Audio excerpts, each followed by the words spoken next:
Hi, everybody, and a very warm welcome to this live virtual session brought to you by People Matters in association with Paradox. I'm Jerry, and I'm a senior content manager here with People Matters. And it's my privilege to welcome you all for this exciting session and to be your host for today. First of all, I'd like to thank all of you for taking time and joining this session. And we'll be talking about humanizing candidate experience in the virtual hiring environment. So, the last 18 months have changed a lot of things for HR, right? We've seen hiring slow down, we've seen it ramped up. Uh, all of this in the meteoric rise of remote work, right? And there have been a number of priorities now for talent acquisition professionals. And we've seen a heightened emphasis on diversity as well. So this has two implications. The first major implication is that you need to refine your virtual processes and adopt new technologies and make sure they continue to look for ways to add human touch into the system, right? And the second is that professionals today have to decide when they'll use virtual and when they'll use in person and how they will optimize the candidate experience and assessment advantages of in person and yet continue to leverage the speed and efficiency of virtual tools. So today we have an expert guest with us here today. And before introducing them, I would like to say that we will be taking questions at the end of this session. So if you've had any concerns or problems, feel free to share with us using the chat window, and we will take them up in the Q&A session at the end of this session. So without any further ado, let me invite our speakers here today. First is Charles Ferguson, who is the GM for APAC for Globalization Partners. Hi, Charles. It's great to have you with us here today. Jerry, thank you so much for the hosting. Great. Our next speaker is Dr. William S., and he's the Group Head of HR and IT at Cheston Holdings Limited. Welcome, Dr. William. Thank you for having me. Wonderful. We also have with us Karthik Krishnamurthy, who is the VP of APAC at Paradox. Hi, Karthik. Thank you for joining us here today. Hey, Jerry, thank you so much. Appreciate it. Fantastic. So without any further ado, let's jump right into our questions. So the first question I have for all of you gentlemen here today is, what are some broad trends that you've seen over the last 18 months in hiring that's become especially important? What has changed? What are some new opportunity areas that you're seeing? Charles, would you like to start? Sure, I'd be happy to. Let me get a pulse check and make sure that my audio and my video is coming through well. You guys can hear and see me? Yes, we can. Okay, cool.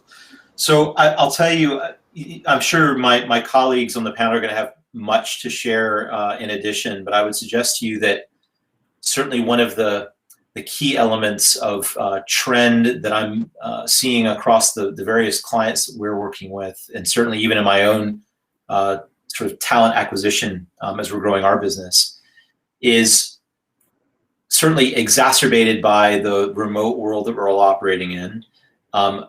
I think that, as an example, the entirety of my experience with Globalization Partners is outside of the Singapore team has been 100% virtual. So literally from the time that I was discovered, my interviewing process, my onboarding, and my ongoing sort of day-to-day engagement with the entirety of the global team has literally been in this room, in this window, right? And that has a huge amount of implications to both the, let's call it the 21st century talent spotting that's required to go out and find the talent. It has dramatic impacts and implications to the experience that both the hiring entity and the candidates have in the way that they interact with one another, et cetera. And of course, the ongoing effects of the onboarding and the ongoing kind of operations of the business, the positive sorts of aspects to this experience that I think that we should bring up to the table. There's a lot of negative we can talk about. I'm sure we'll talk about some of those, but as a glass half full kind of guy, let's focus in the first instance on things like the ability to provide for a much more diverse work group, work experience, work team constitution, because the entire globe has now become, by virtue of the fact that we're remote, the entire globe has become our talent pool. I would also suggest to you, and I won't labor, I want to pass it off to my colleagues here, but I would also suggest to you that there is a new, or perhaps in some cases a renewed focus on characteristics of candidates over competencies of candidates. My point being that you can pretty quickly ascertain through referencing or through perusal or conversation what the skill sets are, typically speaking, that a candidate can bring to the table. But where the rubber hits the road, where the real sort of magic happens, is when there is values, character, and culture fit between the candidate and the hiring firm. And that's a trend that has always been there, but I think it's amplified by the fact that we don't have that face-to-face kind of organization and engagement anymore. You know what I mean? So we can get into that later, but those are some of the key ones that I'm seeing. Fantastic. So yeah, the exasperation of remote work and also the ability to provide for a much more diverse workforce. Great. So Karthik, would you like to add to that? Yeah, I think Charlie, one of the things he said was, and I kind of look at what he's done in terms of his virtual onboarding, and I'm in the same boat, right? He and I used to work together, and my onboarding used to be sitting in front of Charles and figuring out what the business was. But now it's literally, to his point, this 13-inch screen, a nice chair, and sitting in a shirt and shorts and doing my onboarding at crazy times of the night or morning. But one of the things that we are seeing from many of our clients, a couple of things. Number one is the focus on all things candidate experience, right? Because if you look at markets like Singapore, for example, where we're already or almost at pre-pandemic levels from an employment perspective, our candidates have a lot of opportunities available to them. So they're now a little bit more picky and choosy in terms of where they want to go. And secondly is the fact that our candidates are also consumers of the services, products, technologies that we consume on a daily, day-to-day basis. So the way companies treat candidates is exactly the way candidates treat them as they consume their business services, products, etc. So I think what we are seeing from many of our clients is the fact that the convergence of how candidates view a company and their brand, they want to be viewed as if they were already a consumer of their services. So companies need to be a little bit more cognizant when they reach out or when they speak to candidates is, who is this person? What kind of an experience am I going to give him or her? Not just when they become an employee, because the journey has already started, 3, 4, 5 months before they become an employee. So how do we give them an experience so that when they join us, that experience translates very seamlessly when they become an employee, but more importantly, them as being a consumer of whatever we are providing in the marketplace. So I think that's the big thing that we are looking from our clients' perspective in this part of the world. Right. So ensuring that seamless candidate experience is more critical now, more so than ever before, right? Dr. William, can you hear us okay now? Yeah, I think so. Yes. All right, fantastic. Yeah. So, yeah, your thoughts on what's changed in the last 18 months? I think what actually have changed is the way we conducted the interview. All right, and most importantly is the willingness to embrace the platforms that's available in today's landscape. In the past, right, you really have to take something else for somebody to actually get on the technology. Right? But today it has made so commonly acceptable that you expected this to be the norm. And of course, when we are actually hiring, younger and younger generations, they actually get on these platforms and adopted and adapted faster than we do. Right? This is one trend that has been changing. But I think the most importantly is the available platforms that's given to us, whether it is Zoom or Teams or whatsoever. These platforms, in terms of these companies, they have also made changes to make sure that it's available to us in many ways. So like Teams and other collaborations tools like Slack and all this, right? It used to be in-house collaborations tool, but now they have made available option for you to invite another external party to join into, so you can make it easier, and it makes the communications for the recruitments easier as well. And there's a lot of APIs that's going on that allows you to merge the technologies into your collaborations platform. So this is also one. So I think it actually works both ways. But for me, I may not have much to add on in what has actually changed. I think most of us already understand it. COVID has changed us. But the immediate questions is still now when it comes to virtual hiring or the hiring landscape, right? Is still when you are in collaborations with China or other developing countries platform. Because, for example, when we try to figure out, the platform that we should embrace, we do have to pay attention that certain platforms don't work well in China's Great Firewall of China.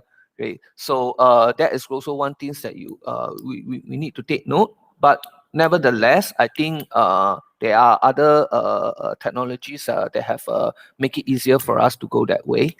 So I think when it comes to the hiring trend, I noticed that the generations be together has been more open to all these technologies, and the resistance of change has definitely lowered down during this period. Yeah. Fantastic. That's great. I think all of you covered different aspects of this shift, and I think right from the broad shift to remote work to, seamless experience. We spoke about diversity. We also spoke about the generational shift, right? Fantastic. So can we also talk about the impact or challenge areas that you now see in hiring a quality candidate? Because this is a question that a lot of talent acquisition professionals also grappling with, right? How do you hire a quality candidate entirely virtually? Karthik, do you want to start? Yeah, sure. Look, when you look at quality candidates, right, it's first of all, how are we defining quality candidates?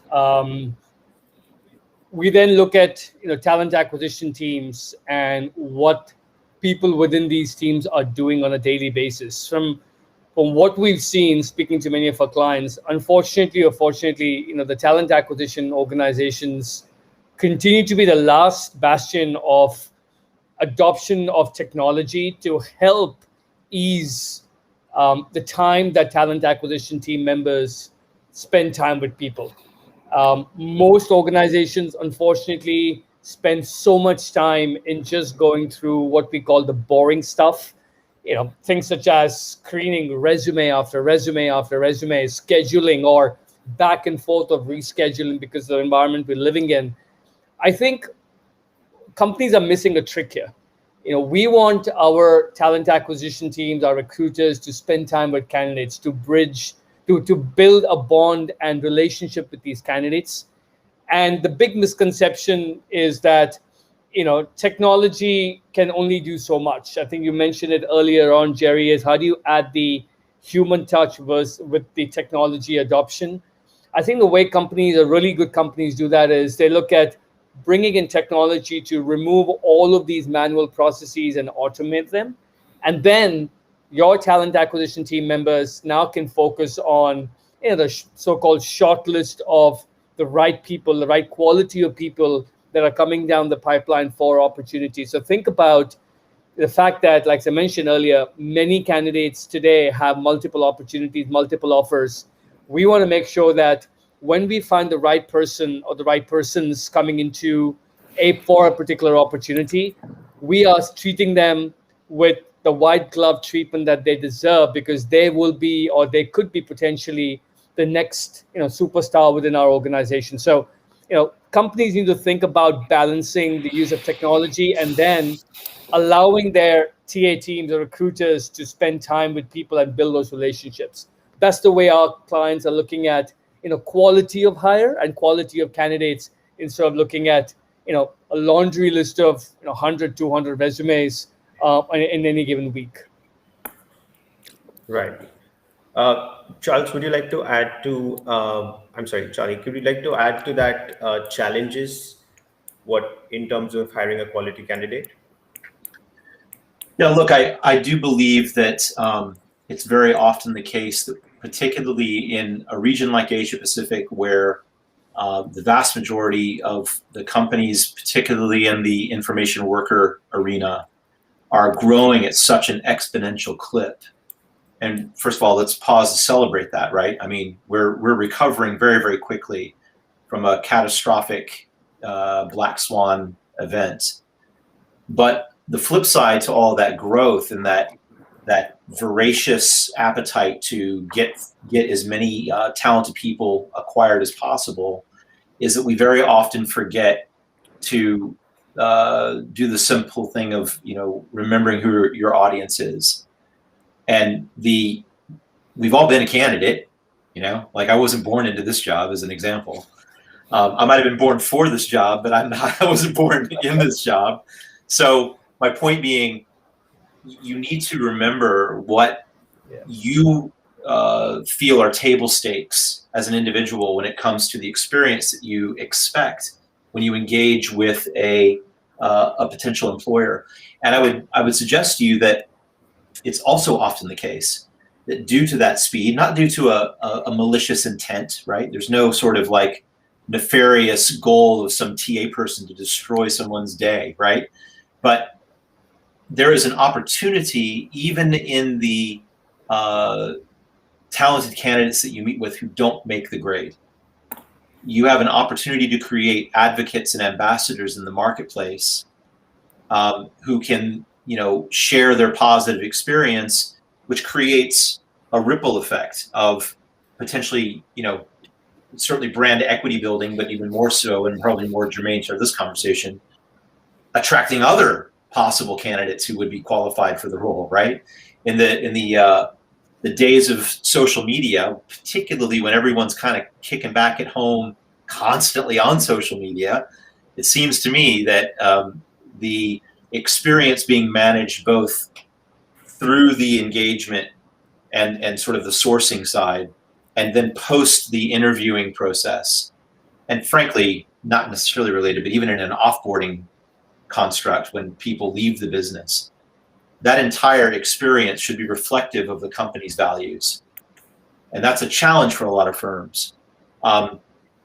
I think that we can talk about it a little later, perhaps, in some of the other questions you might raise, but I think that it's easy for me in my preamble, when you ask some trends, for me to say, be looking for cultural fitness and character traits. I can outline what some of those really are, and what you should be looking for if we get to that point in our discourse today. But that's one of the challenges I think that people need to bear in mind is walk a mile in the candidate's shoes before you implement process. Right. Great. Remember to think of your own experience and use that as a springboard. Right. Yeah. Don't dehumanize the experience of the candidate. Yeah. We're in the people business here, right? This thing's called People Matters, right? Isn't that the deal? It is. Dr. William, would you like to add anything on the challenges? I guess I strongly agree the notion of balancing the technology that's adopted, which is shared by my friend here. But yes, I think Charlie and Kartik has already covered most of the ground here. So I will just go in from another angle. This is based on experience. I guess I agree with what Charlie and Kartik has emphasized. And definitely for me, for what I'm doing here with my organization is we try to expand the role and the requirements of our in-house recruiter, where because they are the frontliner that makes this possible. So we look into expanding their skills to make sure that they are equipped fully for what is going to happen in the future recruitment. The one of the things that I think we are looking at, which I can share, is when we say how do we actually find qualified candidates. I guess much can be said on the resume, but we are also looking into getting blockchain, where it emphasizes on the areas of recruitment where we hire candidates, we already have a very good understanding and in fact believe the credentials that the candidates is presenting here. So it make it easier for the hiring companies or even the recruiters, right, to proceed the recruitment from there. So when we get the candidates, we can be sure that we are getting the candidates that we are looking at, and it actually help out the process of getting more qualified candidates, and it allows you to have a leverage above your competitors when it comes to recruitment. Yeah. Right, right. Fantastic. So, Karthik, I think you spoke a little bit about this, the fact that candidates are shopping, or they have multiple offers in front of them, and that's something that's become more widely prevalent during this time, and it's being dubbed as sort of the Great Resignation, right? Where people are sort of also thinking about their own purpose and sort of aligning it to the jobs. So, in this sort of candidate driven market where you have so many opportunities, what does it take for companies to win this war? I mean, purely from maybe a technology standpoint, also, what are some markers that you would like companies to think about? Yeah, look, treat me as if you would treat your consumer, as I mentioned earlier, right? Who uses your products or services. So, for example, if I'm going to be interviewing with a bank, there's high likelihood, is 1 in 3 likelihood that I'm also banking with one of these Singapore-based financial services organizations. So if I'm a consumer of that particular financial services company, I'm also interviewing with one of those companies. I think it makes sense the way that organization treats me is how I would potentially view even parking my money or working with that particular company. I'll give you an example which I've shared in the past. When not too long ago in January, I went through a process of I was in a job to find a job, and Charlie knows this very well. It was you spend time to figure out which companies you want to work with or work for, what industry, etc., etc. I spoke to about 50 odd organizations in about 4 or 5 months, and the vetting experience that I had between some organizations versus the other was night and day. I literally got a thank you for your candidature for X, Y, and Z role in our company. Today's what, the 7th of September, last Friday. And I was like, when did I apply for that job? And I applied for the job in January. So it's just taken them about 9 months to figure out that I'm not the right candidate for them, which is fine. But again, it goes back to my earlier notion that, candidates today have a lot of options, especially in markets like Singapore that we are recovering very fast. If you don't treat them well, if you don't treat them the way they want to be treated, if you don't meet them where they are, because a significant portion of the people we are hiring in our respective companies are also millennials, and they are on their mobile phone, whichever device, whichever platform. We've got to meet them where they are. We've got to give them the experience that they deserve when they interact with brand X or whichever company you're from. And if we are not able to do that, guess what? They're going to be like, thank you so much, and move to someone else. And who's the loser at the end of the day? It's not the candidate, it's us as a company. And then we struggle to say, hey, why is this role not filled? Why are we still struggling to find the right people within our organization for this particular role? I think, that's how I think about it. That's how many of our clients think about it, is that put yourself in the shoes of the candidate and them as a consumer of who you are as a business. Right, absolutely. So, Charlie, you also touched on this, speaking about the own experience piece, and you also spoke about how you can sort of you have an opportunity to create an impact even when you maybe reject a candidate, right? So, Sure. what is the role of technology there, and what is that human touch element also in that to create brand ambassadors for yourself?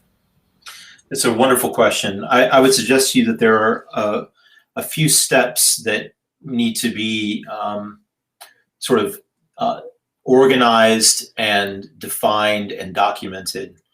And we have to remember, and I know this is just common sense, but my dear old dad used to say common sense is not that common, right? So think about the fact that technology is a tool, okay? So it's not the great panacea. It's not the silver bullet to solve all our woes. It is a tool that is meant to make the things that we try to do more efficient, more valuable, and if properly designed, can actually enhance the experience. But at the crux of the entire sort of proposition, if you will, we're talking about a human-to-human interaction, a relationship, an engagement. And my counsel to many of the customers that I've been talking to, particularly in the HR suite, if you will, has been, before you start, down the path of laying out the groundwork for your digital transformation and bringing tools on board and reorganizing process, etc., the very first thing that I would do if I were in the position to do so, and fortunately I have been here at GP, is to use the kind of disruption and to some extent the lull in the, workaday 9-to-5 kind of operation world that we used to operate in, to sit down with your team and get your entire sort of, leadership team together and understand, rethinking your organization. Like, who are we? How do we work? How and where do we want to grow? What are our values? It's very much the case, and my colleagues here on the panel can attest to the fact that everything has changed. That's true. Have we gone back and revisited our mission, our vision, and our values as a company in this new sort of paradigm that we're operating in? If we haven't, we need to have that conversation. It sounds infantile, or it sounds like a boondoggle use of a day to sit down and really revisit all those ethics. But the point is that from that foundation, this is where you then start to build in the reference points for the job descriptions that you go to the market with, for the type of experience that you want to share with a candidate or who's successful or unsuccessful, for the types of benefits that you want to provide. And I'll say this as well.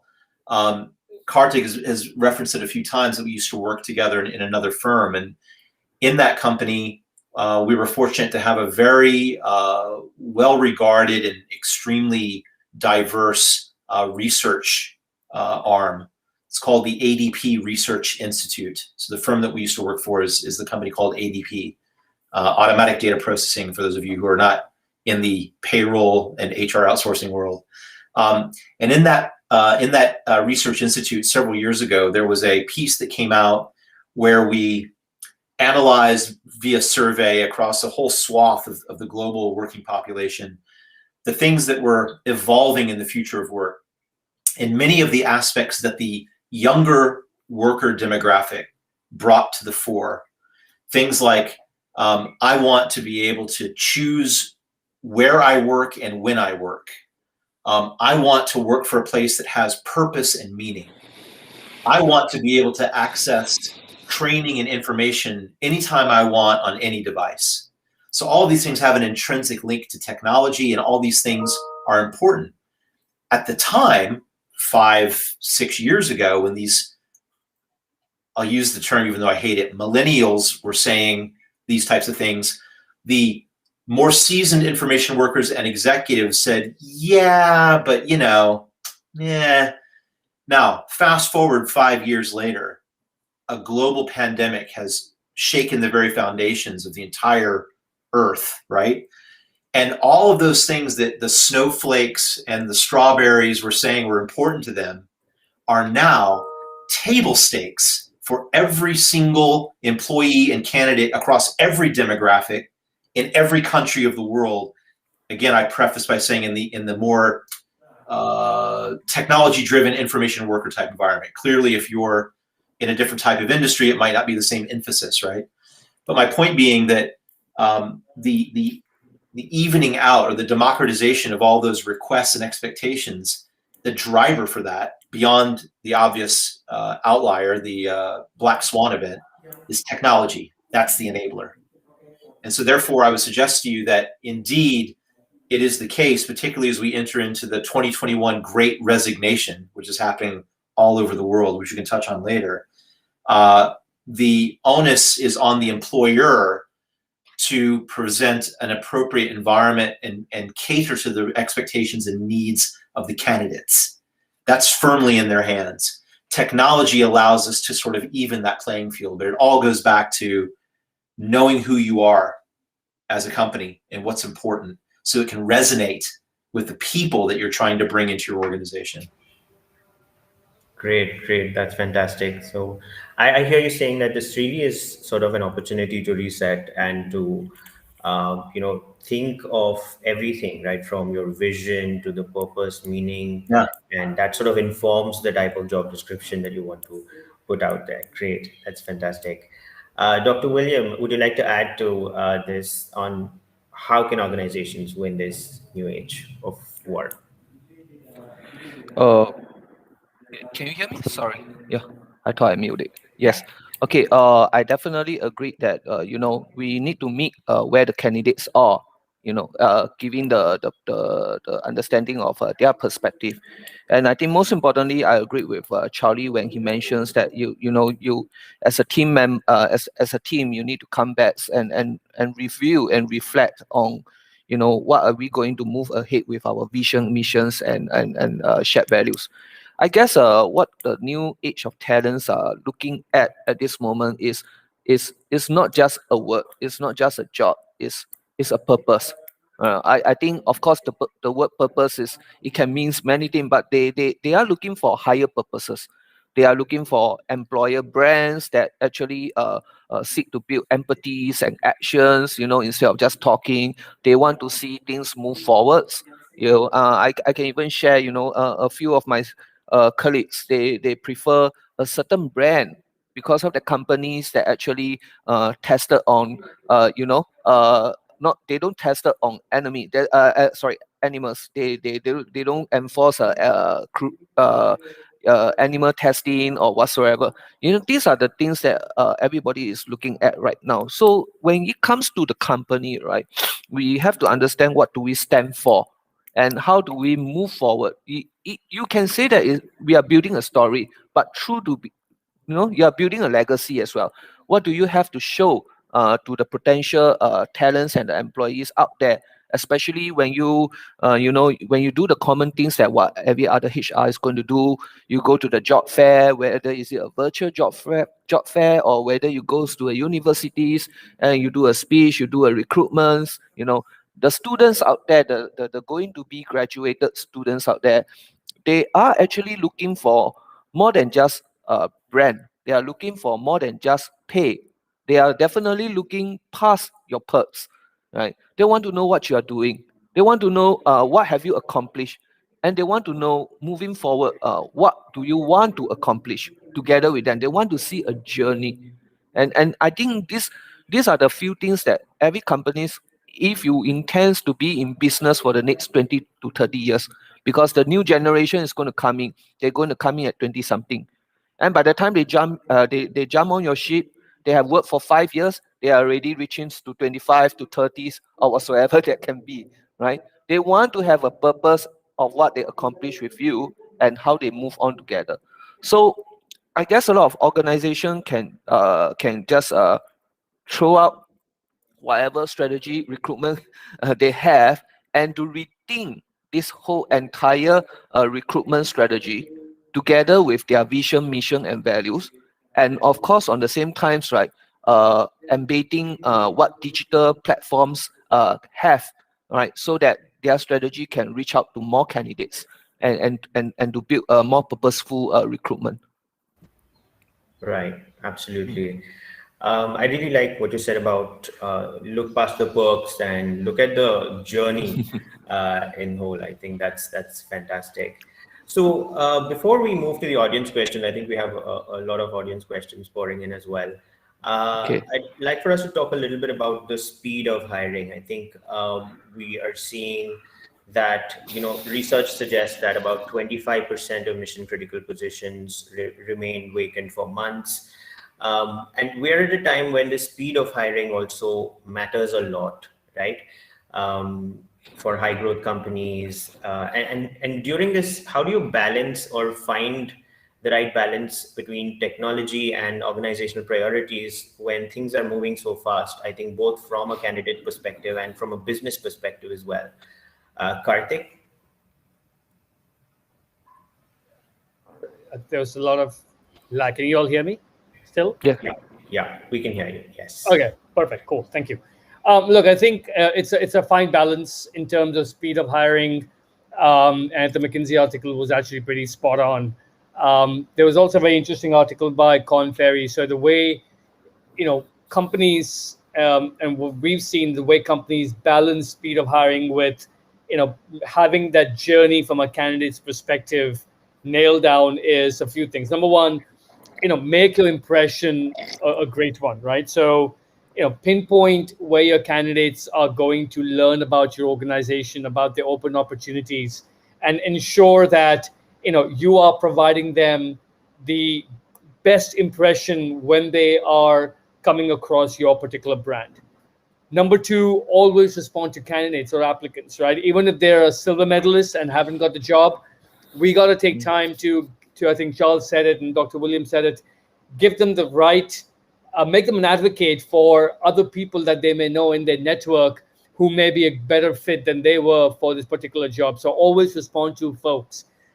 Create very unique experiences, right? So there are different types of people, different types of candidates. We've got to know who they are. We've got to understand what makes them tick. And we've got to ensure that when we are creating roles or creating these conversations or experiences, it's to that particular individual. And last but not the least, truly know your candidates and provide them that visibility and transparency when they are interacting with your organization. So I think as you think about speed, which is important, and some of that speed can be solved by technology, the human part, the empathy part is where we've got to really hone in and helping companies think about understanding who their candidates are, ensuring that they're giving them unique experiences and making a really good first impression when they interact with your company. Great, great. So pay attention to the human touch points, even as you leverage technology for speed. Great. Charlie, would you like to add to this? Yeah, sure. I'm happy to throw in a couple last points on that. I think, I used to say this, Karthik probably will grin when he hears me say this, but I always told my team, always be hiring, right? Yes. And there is no sort of like, oh, there's going to be a role open, so we need to start going out and building a long list and then delineate it to a short list, and then we'll go through the interviewing process. And then you should always be hiring. Meaning, again, to be clear, because that's a broad statement, I don't mean to be saying you should always be filling roles with candidates. What I mean to be saying is you should always be out there building the relationships with your network and always be looking for the types of talent that would add value to your workplace, to your environment, even if you don't have something open. The corollary to that is something that I also told Karthik when we were working together, which was always be open to the conversation. So if I'm doing a good job of providing a great working environment for my team, I shouldn't have any hesitation, trepidation, or concern about my colleagues going out and having conversations about what's going on in the market with other providers of services, even competitors. It's a healthy exercise to know your worth. It's a healthy exercise to go out and ascertain what's happening in the marketplace and keep your saw sharp. So my point of saying that is that in that regard, many of the people that I might be reaching out to in the always be hiring axiom could potentially be folks that are passive candidates that are just, wanting to network, but they also could be future leaders in my business. So that's kind of one aspect. I would also suggest that we talked about how technology can have such a dramatic impact. I would suggest that, again, going back to that sort of common sense comment that we all made here as a collective team around, don't forget what you were going through when you were a candidate, right? Where would you like and appreciate an engagement with technology, and where would you patently and absolutely not, right? I would suggest to you, as an example, if I'm rejected for a particular opportunity, I would prefer not to get that in an automated email or an ineffectual, anonymous, text, a la 9 months later for Mr. Krishnamurti, right? I would prefer that someone pick up the telephone and have a human conversation with me and walk me through it. I would like a little bit of feedback, or at least a tacit understanding. And that leads me to my last point, which is, if you really want to know how to speed up or where speed is important or isn't important, I have a really fascinating idea for every company on this event today. Ask the candidates. Yeah. Voice of the customer, baby. Ask the people that you're working with. Have a candidate net promoter score survey as an example. Find out what they think both of the process, if they were successful, but equally important, what they felt of the process if they were rejected for the opportunity. And take the learnings from that and do something with it. That will help you find areas of improvement as it relates to one area of indication, which might be speed. But there's quality, and internally there's cost and time to fill and a whole litany of KPIs. The candidates will guide you. The candidates will tell you what's important. And that's ultimately who you should be listening to. Absolutely, absolutely. Dr. William, would you like to weigh in on this speed of hiring challenge? Yeah, I like it. My job is so much easier when Kartik and Charlie fill out most of the holes and just walk through the field. Yeah, I think for what Kartik has shared, in terms of the technology and the human touch, this is important because as much as we are, going through the candidates, I always ask my recruitment officer, have you gone through it yourself? Are the filtered by you, or is it filtered by the AI or the programs? Yeah, and have you looked at the rejected applicants? Because I'm not very sure. Have you take a look? You do, because sometimes a candidate may not be very good with the way he present his resume. You still have that, right? You still have that, and there are times, like I say, I prefer to hire introverts for payroll because they can be keep to themselves. They are focused. They've always followed up accordingly. They make sure that things are done accordingly. So I want the part on human touch to be there, regardless how automations have done for the organizations. That's one. So I guess I have a case study for Kartik as well, because I remember I did a research where we are trying to apply for big tech companies, right? So we get the candidates to do their own resume. It is a renowned NUS candidates, and when he sent the resume, it was rejected. But when we try to retouch it, coming from HR angles, we get all the keywords correct. We know that there's an algorithm, definitely, and he got the interview, appointment. So these are the things that definitely they don't teach you in university. Yeah, but then again, when we really look at the two resume, if you were to compare, there isn't much of a difference. It's just an expression of English and experience and things like that. So one resume has no idea that there's a keyword to look out for. Another resume is something that the experienced recruiter has touched up for. You see, so that is why the human touch needs to be there as well. So for Charlie, I definitely recognize what she said when he said that ask the customers and things like that. I recall a very interesting story shared to me by a professor from a London Business School. He said that if today you go back to your organization and unfortunately the business is wind up, and after 2 days, right, there's an option for you and all the ex-colleagues, all the ex-workers to choose, right?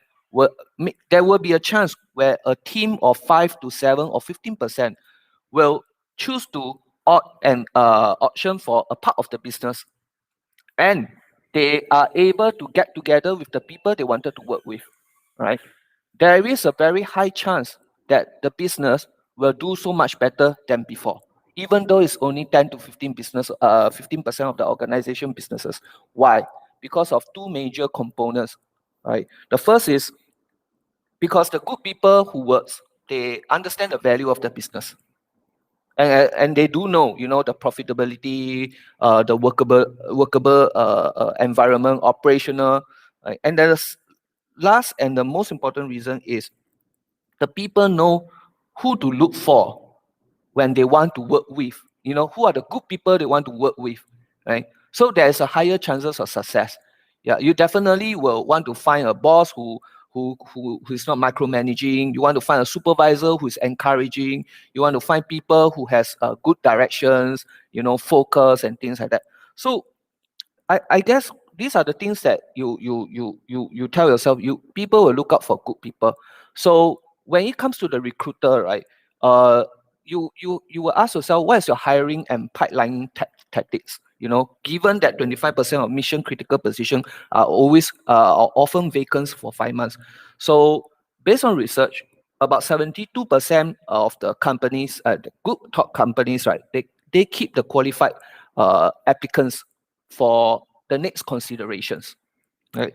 And I know Grab do that. I know, like I say, I did some research on them. Okay, about 42% of the companies, right? They used social media to get in contact and in touch with those positive and potential candidates. Right? Like what Charlie and Kathy has said, you need to keep an eye out for the talents that's outside. You need to keep the conversation going, right? You need to sell, you need to buy, and you need to outsell. And about 30%, a little less than 30%, will stay connected with the applicants who narrowly miss the job that's been hired. Yeah, that is also one thing, because they could miss out for certain components which can be important, or which can, the things that you can work on, or maybe they are more suitable for another position. Okay, these are the consideration you can do. So coming from myself, if I were to go for an interview and I don't get a job, I think for what I do is, even though I will feel that, hey, it can't be helped, but for me, I will personally write an email to the recruiter or the hiring manager and say that, it's a great conversation, it's a great interview that I had with you. All right, I understand that you have other candidates to consider, which is fine. It's a fair game, right? Yeah, it's an open market and it's a fair game. So if there is a chance that we can continue to work in another position, in another division, I'll be happy to come back for another interview, or please do consider me, right? So I guess for we talk so much about employer perspective, we can talk a little bit about the interview applicants and perspective. Yeah, for the applicants that are wanting to get the job, I think when you start to show that positive side of you, you will get good doors knocking. It may not be with the organization, but the person could have recommend you to another organization of the same skills or same business. That's all I have to share for this. Yeah. Great. I think all of your tips were really valid. I think we covered a lot of tips in this last round. I think we talked about focusing on empathy, always be hiring, ask the candidates, and think about all possible considerations and look at the positive side. So great. So let's jump right into the audience questions right now. I think we have a bunch of them. So let's take one by one, right? So, what are the best practices you would recommend to engage a candidate virtually during the hiring process? Karthik, do you want to take this? Sorry. Look, I mean, funny, I'm in the same position right now when I'm hiring someone virtually. First and foremost is, if you are hiring someone who, and I'll give you my example, and one of the reasons I'm at Paradox is because the leadership team at Paradox, even though they're all based in the US, understood and took the time to understand where I'm located. I never had to do 11 p.m. call. I never had to do a 5 a.m. call. They did a 9 p.m. call so that it met my requirements from a time zone perspective. So again, going back to what I said, meet your candidates where they are, give them that experience and understand who they are and where they are. So as I'm hiring for my organization, I'm fortunate I'm going to be hiring someone who's based in this part of the world, but then, taking the time to get to know the person, taking the time to understand what he or she is looking for with an organization beyond obviously the skills that he or she's going to bring to the company. A significant portion of what I look for in a virtual hiring environment is how my candidates think about aspects of the business beyond what they're going to be doing. So things such as diversity and inclusion, which is very important to me, and is it important to the candidate I'm looking to hire? And then more importantly, for me, it's, are they going to be ready to build a culture for an organization that's in its growth phase in our part of the world, and just spending time with them, right? So in a virtual environment, it's extremely critical to ensure that when I'm speaking to a candidate or spending some time with the candidate, understanding who they are, where they come from, and then spend time to understand what they bring to the table. Right, absolutely. Charlie, we have a question from an audience member who wants to know how many rounds of interviews are too many rounds of interviews during the virtual hiring process? That's like my favorite question when I was a kid. How long is a piece of string? It depends, man. Yeah. Depends on the environment, depends on the situation. I would suggest that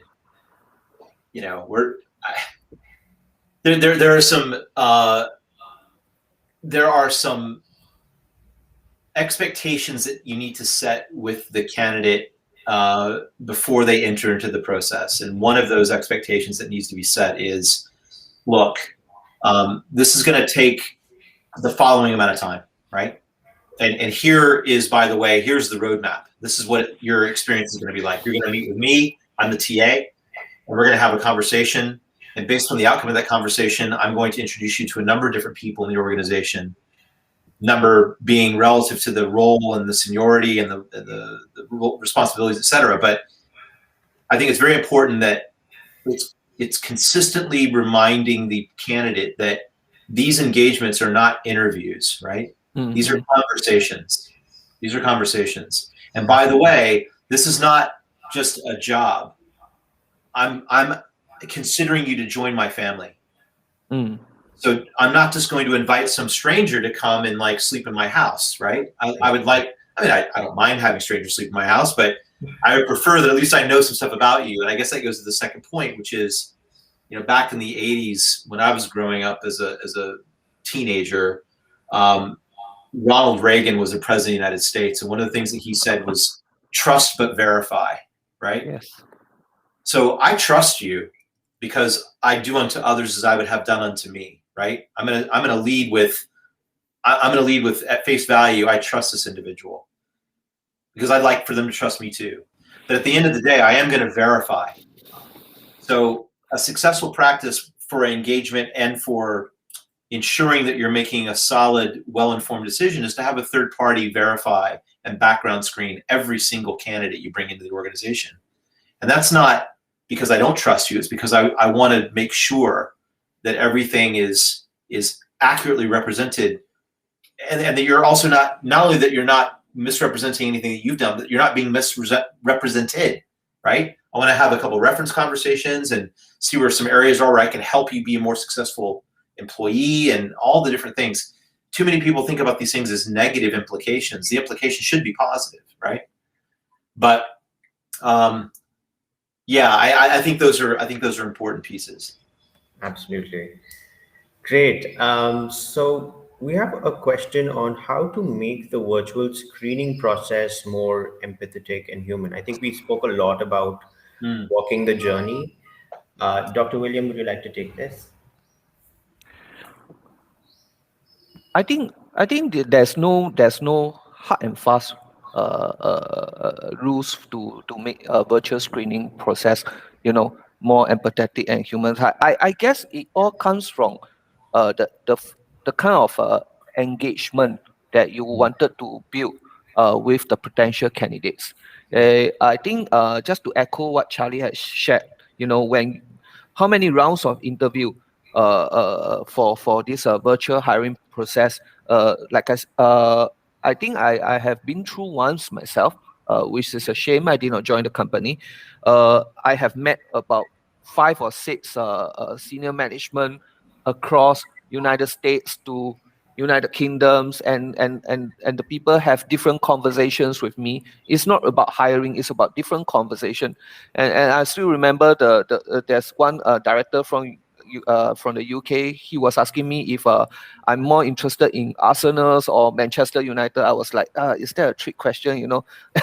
I hope you are okay if I'm a Man U fan, things like that. But it's actually just a conversation. So, but these are the things that put me at ease, right? These are the things that makes me feel myself, you know, and he allows me to highlight that I'm a Man U fan without fear, right? And he allows me to just be more natural with him. I guess when I'm doing an interview in my organization, it is always the hiring manager that will ask about the job requirements. I will be the one who actually go through other things like, your accomplishment in school, your favorite subject. Yeah, what do you think? How will you proceed with a question or the case study? I try to look at the other side, say, so that the conversations virtually can be more balanced. Okay, I had it the hard way because and this virtual hiring is not new to me because I met my in-law through Skype. so so you can try to imagine me on the other side, and my wife was like looking at me and I'm trying to answer every question as accordingly. Yeah. But I guess what my in-laws and all the other senior recruiters, they have put me at ease is the kind of conversation you intend to engage. You can have all the right backgrounds, the backdrops, you can have all the process in place, but the only way to make the candidate to be himself is to be more open, more engaging, and to really don't just start off the question is, okay, what do you think you can bring to this job, that kind of question should be roughly quite behind. Okay, but you say, William, tell me more about yourself, I would like to know more. Yeah, you're interested in this. So I guess you still need to have the icebreaker, right, for the first 5 to 10 minutes, so that the person will not be so nervous, right? He may not be himself if he's nervous. Right, Yeah. right. Yeah. Fantastic. So we have a question on Mm. what kind of resources do you feel should be a part of the virtual candidate onboarding process, from an interview till the stage of rolling out the employment letter? Any thoughts on that? It's open. Or Karthik, do you want to take this? Yeah, I mean, look, when they say what kind of process, again, depends company to company, right? This is where technology helps to free up time from all of the manual processes that companies find themselves in, because you know you can automate all of these things. Interview scheduling can be automated so that candidates are spending less time, or talent acquisition people are spending less time just ping ponging between different groups of or categories of people trying to schedule an interview.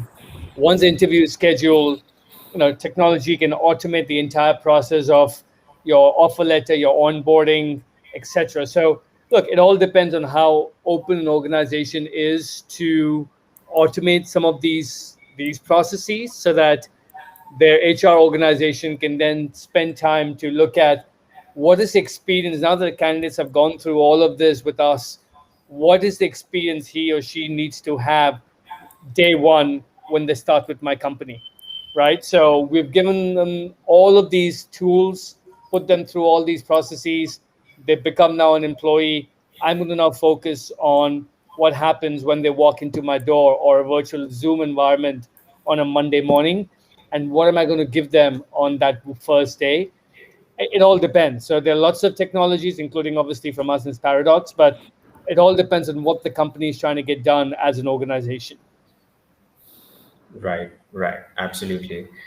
So I think we're short on time. So before we close, I would like for our speakers maybe to share their one big takeaway, and we will take these additional questions that we have from our audience offline, if that's okay with our speakers.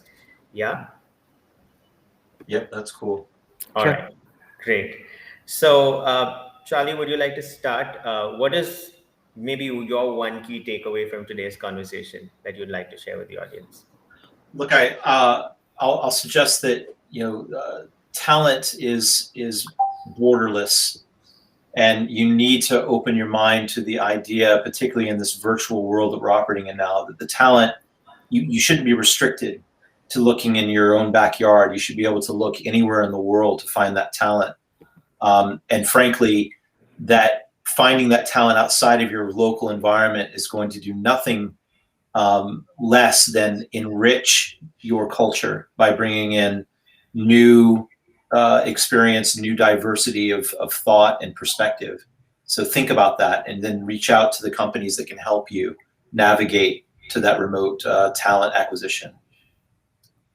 Right. Fantastic. Karthik, would you like to share something? Yeah, treat a candidate as your customer. Yeah. That's simple. Right. Great. Dr. William? For me, I think virtual hiring will be here to stay.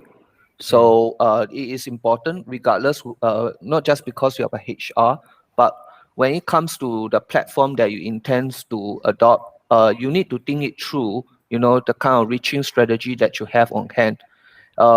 Most importantly is you must also be able to make use of these technologies to your advantage.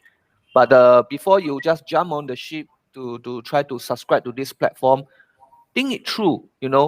Like what Charlie has mentioned, your vision, missions, your values. Rethink in terms of digital transformation is not just getting a platform and you start on with, right? Hiring transformation is also something that you have to think of when it comes to your entire strategy. So these are the few things that maybe for HR practitioners you may have to discuss with your senior management and your IT. How to embrace a strategy for which is what you're going to use and here to stay. Great. I think that's a good roundup. I hope all of these insights make into your candidate experience checklist. I know someone was asking for, a candidate experience checklist. So this is great. So I'd like to thank our speakers, Charlie, William, and Karthik. Thank you so much for sharing your valuable time, insights. No problem. It was wonderful talking to all of you. We'd also like to thank our partner Paradox for partnering with us for this session. With that, this is a close of today's session. It's been a pleasure hosting all of you. Do stay tuned for more such exciting sessions in the future. Have a great day and stay safe, everyone. Thank Thanks, you. everybody. Be well. Take Bye. care. Thank you. Bye bye. Bye-bye. Bye bye.